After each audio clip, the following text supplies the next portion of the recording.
बिस्मिल्लाहिर्रहमानिर्रहीम। अस्सलाम वालेकुम। अवामी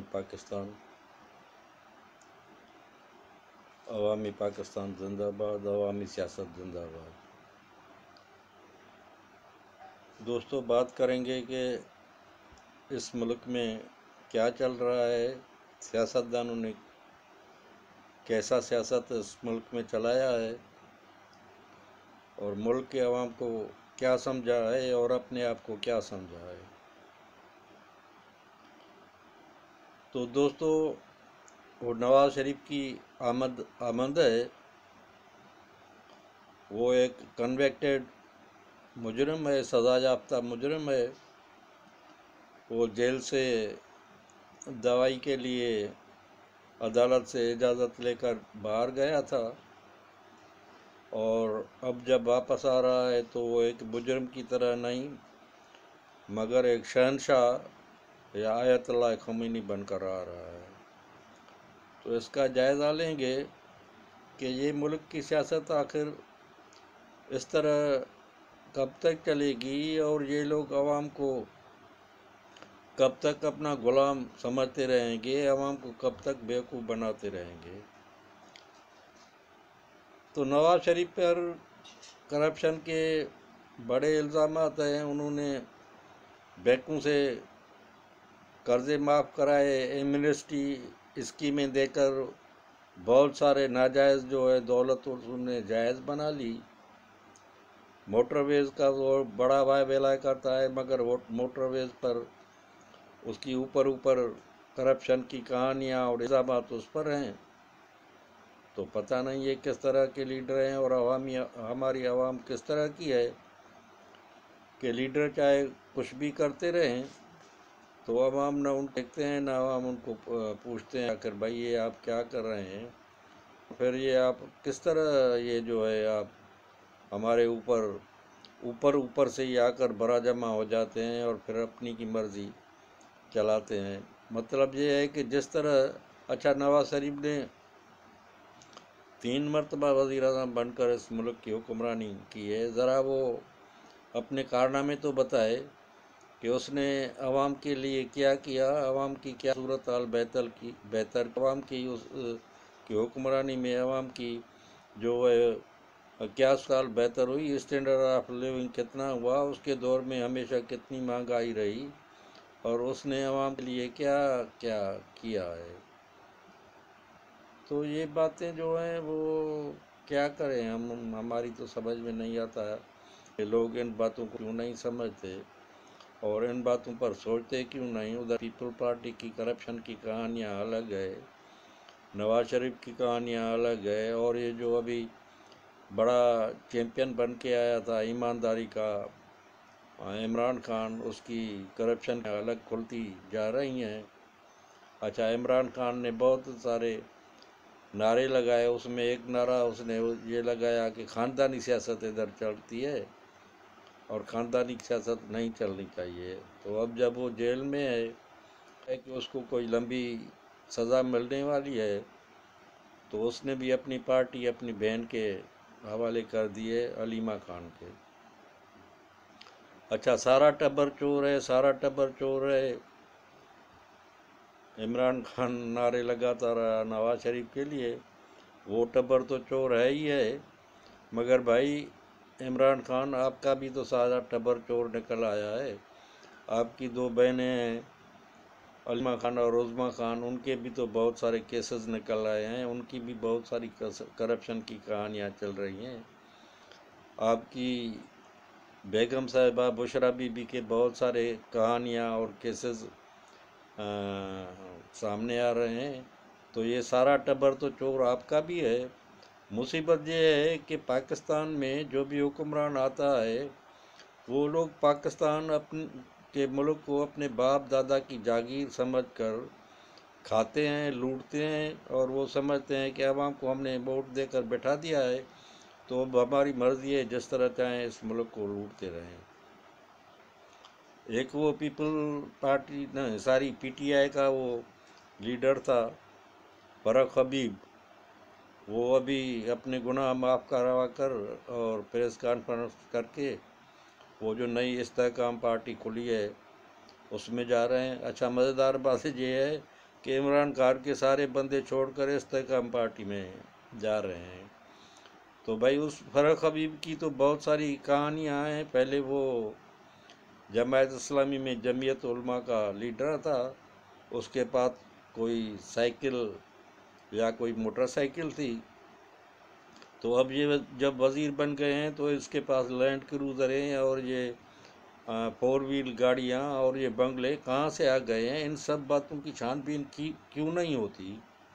इन बातों की छानबीन होनी चाहिए। अब हमको पता लगना चाहिए कि ये जो लीडर, ये जो लोग अपने को लीडर लीडर कह रहे हैं, इनके कारनामे, इनके करतूत क्या हैं। इसने अवाम को क्या समझ लिया है, मुल्क को क्या समझ लिया है। ये लोग सर पीपल पार्टी के हैं, नून लीग के हों या इसके पीटीआई के हों, ये सब लोग सिर्फ हुकूमत में अब तक जो आए हैं पाकिस्तान को लूटने के लिए आए हैं। ये करोड़पति, अरबपति, खरबपति बन गए हैं लोग। तो क्या कोई इनका हिसाब करने वाला नहीं है? या ये एक अजीब माहौल और अजीब इधर सियासत है, इसको ये जमहूरियत कहते हैं। भाई जमहूरियत का मतलब क्या होता है कि आप वोट लेकर असेंबली में जाएं और फिर जिस तरह चाहे आप लूटते रहें। और अब अगर आप किसी केसेस में फंस जाएं, किसी जमायत ने या फौजी हुकूमत ने आपको केसेस पर फंसा दिया, आपके केसेस भी ज़ाहिर हो गए, तो फिर आप चिल्लाते हैं कि हमारे साथ इंतकाम हो रहा है। इंतकाम? भाई इंतकाम तो तुम लोगों ने अवाम से लिया है, जिन्होंने तुमको वोट दिया और तुमने अवाम के ख़जाने पर वो डाके डाले, अवाम के ख़जाने को लूटा। आप तो लोग ज़रा ये अपना हिसाब किताब तो दें कि आपके पास मुल्क में, बैरून मुल्क में इतनी जायदादें, इतने पैसे कैसे बन गई है। वो ये सब पार्टियों का और सब सहाफ़ियों का और सब टीवी के अदारों का वो जो एक अंदाता बना हुआ था मलक रियाज, अब उसके भी केस खुला है, सुप्रीम कोर्ट के चीफ जस्टिस साहब ने खोला है।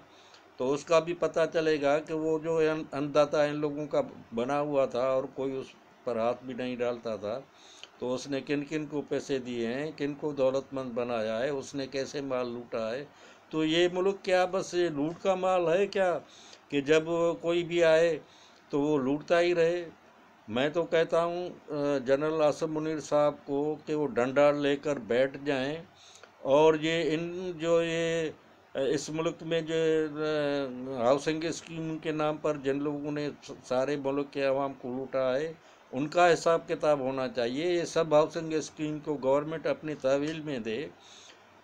आवाम को, गरीब आवाम को प्लाट देना गवर्नमेंट की जिम्मेवारी है। ये किस तरह इन्होंने छूट दी है लोगों को कि हाउस स्कीमों के नाम पर वो लोगों को लूटते रहते हैं और लोगों के पैसे खा जाते हैं। और ये खुद हाउस स्कीम के नाम पर ये अरबपति, खरबपति तो कोई बात भी नहीं, पता नहीं उनके पास कितने कितने पैसे हैं। तो आसिम मुनीर साहब इस तरफ तवज्जो दें और सब इन हाउसिंग स्कीम को गवर्नमेंट की तहवील में लेकर इनका सबका हिसाब किताब करें और गरीब लोगों को और आम लोगों को सस्ते प्लाट अलाट करें। ये जो है वो हुकूमत की जिम्मेवारी है आम लोगों को घर का प्लाट देना। तो ये क्या इधर हवा बनाया गया है कि ये हाउसिंग स्कीमें बनाकर लोगों को लूटते रहते हैं। तो उस मलक रियाज का भी हिसाब किताब होना चाहिए, न सिर्फ मलक रियाज का, मगर इस मुल्क में मलक रियाज जैसे बहुत सारे डॉन हैं जिन्होंने हाउसिंग स्कीम के नाम पर बहुत पैसा कमाया है। तो आते हैं अब नवाज शरीफ की बात पर। तो नवाज शरीफ अब जो शहनशाह और आयतुल्लाह ख़ुमैनी कर बनकर आ रहा है, तो इन लोगों ने 3-3 मरतबा पीपल पार्टी ने, नवाज शरीफ ने हुकूमतें चलाई है। तो क्या अब दोबारा इलेक्शन करा कर इन लोगों के ही मुल्क हवाले किया जाएगा कि भाई आपने पहले भी लूटा और अब भी आओ मुल्क को आकर लूटो? हम सलाम पेश करते हैं आसिम मुनीर साहब पर और उसको ये अर्ज़ भी करते हैं कि जिस तरह आपने डॉलर के ख़िलाफ़ डंडा उठाया, डॉलर नीचे आ गया, पेट्रोल नीचे आ गया, तो अवाम आपको दुआएं दे रहे हैं और अवाम आपसे खुश हैं। आप इन बदमाशों को हुकूमत मत दें, चोरों को हुकूमत मत दें जो मुल्क को लूटते हैं, जिन्होंने मुल्क लूटा है। अगर आप ये डंडा लेकर बैठ जाएंगे, इन चोरों के खिलाफ एक्शन लेंगे, तो कोई भी आवाम भी इनके लिए नहीं उठेगा, मगर आवाम आपको अप्रिशिएट करेगी। तो ये मुल्क भाई गरीब आवाम का है, इधर गरीब आवाम की सियासत चलनी चाहिए, अवामी सियासत चलनी चाहिए। इन दले जो हुक्मरान आते हैं वो बड़े बड़े अरबपति हैं, खरबपति हैं, अमीर लोग हैं, वो अपने पैसे के ज़ोर पर हुक्मरानी और सियासत चलाते हैं। ये सियासत अवामी सियासत नहीं है। इस मुल्क में अवामी सियासत चलनी चाहिए। हम अवामी सियासत के लिए जनरल आसिम मुनीर साहब को एक पूरा प्रोग्राम और नक्शा देने के लिए तैयार हैं कि किस तरह अवामी सियासत चलेगी, किस तरह अख्तियारात इन बड़े लोगों से और बड़े ये बगरमश हैं और ये बड़ी माफियाज हैं, इन लोगों ने क्लब बना लिए हैं, इक़्तिदारी क्लब बना लिए हैं। इस माफिया से किस तरह जो है अख्तियारात छीन कर आवाम के पास दिए जा सकते हैं। तो हमारे पास पूरा प्रोग्राम है। हमने पाकिस्तान अवामी पाकिस्तान पार्टी इस वजह से बनाई है कि इन अमीर लोगों से इक़्तिदार छीन कर हकीकी अवामी जमहूरियत कायम करें और हकीकी अवामी जो है सियासत हो। तो जनरल आसिम मुनीर साहब को अल्लाह ताला ने मौका दिया है। हम आम आदमी तो उठकर इतना जल्दी तो इनका मुकाबला नहीं कर सकते, मगर अल्लाह ताला के जो है अपने प्रोग्राम होता है। ये भी अल्लाह ताला के प्रोग्राम की मुताबिक ही आसिम मुनीर साहब डंडा चला रहे हैं। तो आसिम मुनीर साहब को हम जो है वो दुआएं देते हैं कि वो इस डंडे में कामयाब जाएं। अल्लाह उसकी मदद करेगा और ये इन लोगों से, बदमाशों से आसिम मुनीर साहब डरे नहीं, मगर इनकी पकड़ करे। अवाम आपके साथ है, अवाम आपको दुआ देगी। और हम जैसे लोग, हम जैसे निचले तबके के लोग, मिडिल क्लास के लोग, हमारे पास ये स्कीमें हैं कि इन अमीर लोगों से किस तरह ये उनकी सियासत ख़त्म करके आम आवाम की सियासत पैदा की जाए और अवामी सियासत कोई जो है मुल्क में चलाया जाए। तो हम उम्मीद करते हैं कि जनरल आसिम मुनीर साहब जो है इन जो ख़ानदानी और इन जो है मोरोसी हुक्मरानों और इन मोरोसी मुल्क को लूटने वालों के बातों के चक्कर में नहीं आएंगे, इनको कोई रिलीफ नहीं देंगे, मगर आवाम की हकीकी अवामी सियासत जो है पैदा करके मुल्क हकीकी अवामी जमहूरियत पैदा करेंगे मुल्क में। और जो इक़्तिदार और ताकत है और जो मुल्क की जो है बागडोर निचली सतह तक, आवाम के निचले नुमाइंदों तक मुंतकिल करेंगे। ये ऊपर सतह तक तो ये ऊपर अमीर लोग करोड़ों रुपए इलेक्शन में खर्च करके अरबों रुपए लूटते रहे। मुल्क ये चंगा भला किस तरह होगा भाई, जब ये लोग मुल्क को लूटते ही रहेंगे, इलेक्शन में करोड़ों रुपए खर्च करके अरबों रुपए लूटते रहेंगे, तो मुल्क की भलाई किस तरह होगी, मुल्क ताकतवर किस तरह होगा। तो खुदा के वास्ते इस इलेक्शन के ये निज़ाम को ख़त्म किया जाए और ऐसा जमहूरी इलेक्टेड निज़ाम बनाया जाए। हमारे पास उसका पूरा प्लान है, पूरा प्रोग्राम है, पूरा मंशूर है कि किस तरह अवामी सियासत का और किस तरह अवामी इक़्तिदार का जो है वो फार्मूला बनाया जाए। तो हाफिज़ मुनीर साहब से गुजारिश है कि खुदा के वास्ते इन लुटेरों को, जिन्होंने 3 मरतबा इस मुल्क को लूट कर कंगला कर दिया है, इन लुटेरों के दोबारा इक़्तिदार हवाले न किया जाए और इलेक्शन करा कर इन लुटेरों को ही वापस न लाया जाए, मगर इनका कड़ा एहतसाब होना चाहिए। हम आपके लिए दुआगो है और अल्लाह ताला पाकिस्तान को तरक्की देगा। ये अल्लाह ताला ने पाकिस्तान के लिए मौका फराहम किया है कि आसिम मुनीर जैसा ईमानदार बंदा आ गया है, वरना जो फौजी हुक्मरान भी आते थे तो उनके भी कुछ अपने ज़ाती मफादात होते थे, मगर लगता है कि ये दिल से दर्द रखता है पाकिस्तान के लिए, पाकिस्तान के अवाम के लिए। पाकिस्तान के अवाम के लिए अगर आपके दिल में दर्द है तो इस मुल्क में जनाब आप अवामी सियासत पैदा करें और अवामी सियासत को आगे लाएं।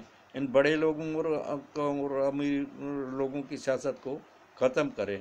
बड़ी मेहरबानी, खुदा हाफिज़। हम आम लोगों से भी इल्तिजा करते हैं कि ज़रा जहन से, सोच विचार से काम लें और इन लूटने वालों के पीछे मत चलें, इन लूटने वालों के नारे मत लगाएं।